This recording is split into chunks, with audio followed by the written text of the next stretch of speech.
Good morning guys, welcome to my vlog. This is Lady 420. For today's video, dahil nag-uulan,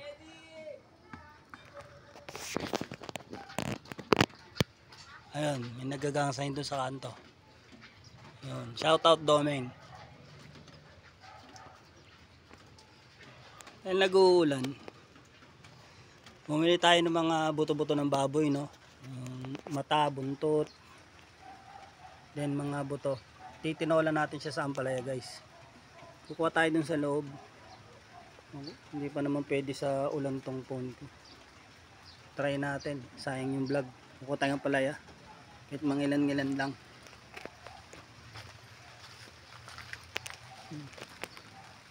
Yun, naulan na guys. Yun, isa.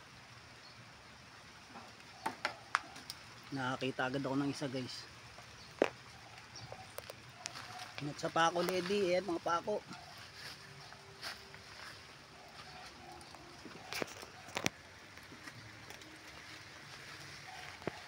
Isa guys. 1-0 at nabali pa nga. Flex ko rin tong tattoo ko. Yung uwak na may tatlong paa. Which is Blue Dragon pala. Ayos na tayo guys. So, labas tayo. Meron parang isa sa likod. Tara. Tayo kailangan nating magdahan-dahan. Kailangan natin mag-ingat guys. Kasi umuulan.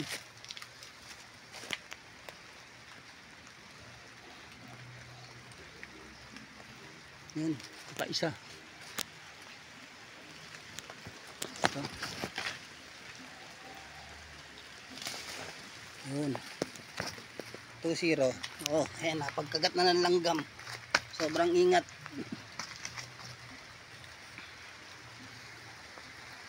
Sakit.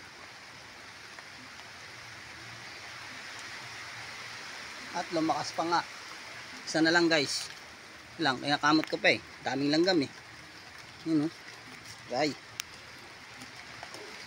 Isa na lang siguro. Kasya na yan. Kasi may binili ako dun mga buto-buto eh. Siyempre, dang dami nun. Kailangan nating sa mga nanggulay. Ayan, pangatlo. Para naman hindi tayo ma-high blood, di ba? Di ba? Tabi-tabi po, pera bati. Sa makikita ng video ko, tabi-tabi po sa inyo. Lagaan nyo po itong gulayan ko. So, lalabas na tayo. Siguro, itong tatlong ampalaya, kasya na to eh. Meron pang aros taas oh. Hindi ko lang abot eh. Ayan.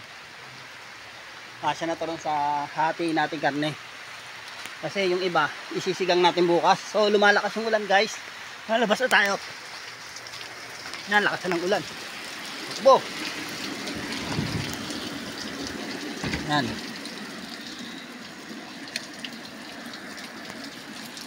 Galing yan dun.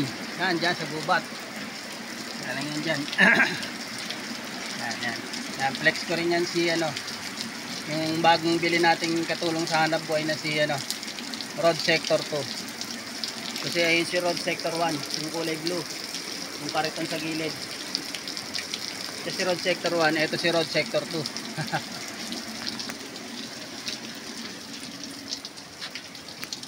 Tatlong ampalaya para sa ating biniling karne. Ito, yan o. Ang dami o. Oh, may pagkain pa si Miming o. Ayan o. Ang dami ng karne na yan. Mga 10 kilo yan. So, ngayon, ating munang pipilian yung karne na ilalawak natin. Kukuha tayo ng mga mahigit kumulang guys.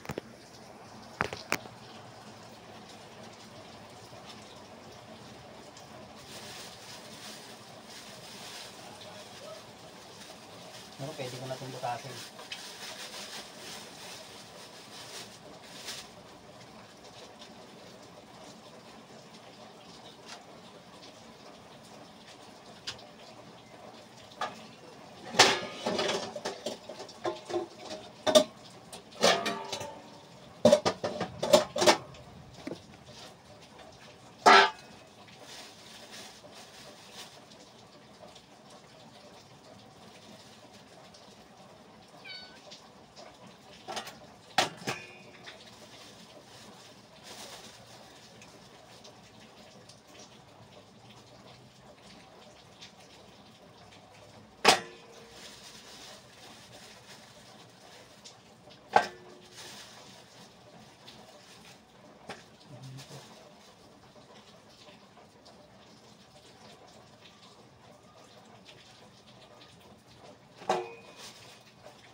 Ba?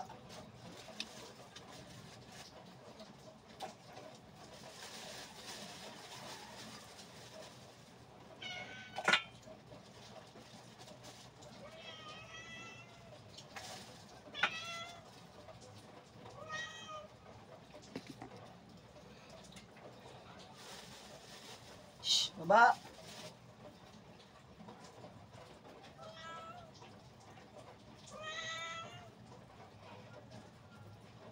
Si Mimi, kala mo naman, pwede sa kanya to eh.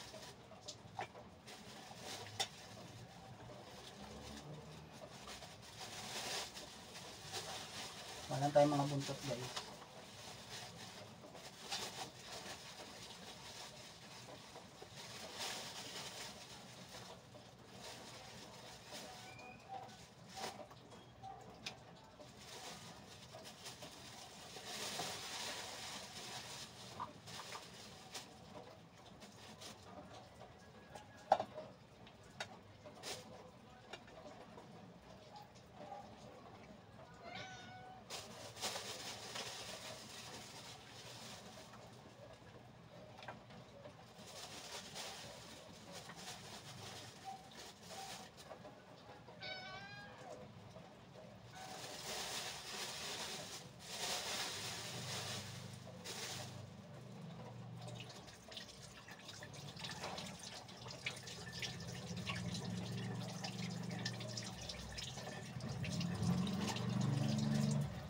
So ayan, nahapi ko na. Ayan, nahapi ko na. Kasya na siguro to para sa ating pang-adobo ngayon, guys. Ayan na ako ng isang basahan para sa akin punasan ng kamay. Ayan. Lulutuin natin siya sa ating uling. Kasi si Gabor ay pinahinga natin. Yan si Gabor. Mapahinga. Ayan, ayan guys yung ating lulutuin ngayon. Yan, naka-prepare dyan sa kaserola. Then itong natira na to, yan. Dami pa rin yan. Siguro isisigang natin mamayang gabi guys. Siguro, ito, meron pa tayong patola rito. Ayan o. Siguro, dahil ang ingredients natin is pang-adobo. Pang-adobo tayo. So, nahuhugasan ko na yan. Then sasalpak natin dito sa ating kalan na diuling. Yan, dyan. Para sa ating malamig na panahon. Yan. Or pwede rin magbago yung isip ko. Medyo abangan nyo. Meron naman din ako ritong panglahok ng sinigang. So, depende. Pero mas try ko mag-adobo ngayon gawa ng kumuha tayo ng tatlong ampalaya para sa twist ng ating adobo. Ayan. Dahil umuulan, ayan. So, may nakikita pa ako doon napalaking patola sa pagitan ng papaya at ng avocado. Ayan yung ating next project. So, now ngayon, babay na muna at ugasan ko na to, isasalang ko na. Pag malapit na maluto, ibablog ko ulit for the part 2. Okay? Bye guys, see you again. This is Lady 420 at your service.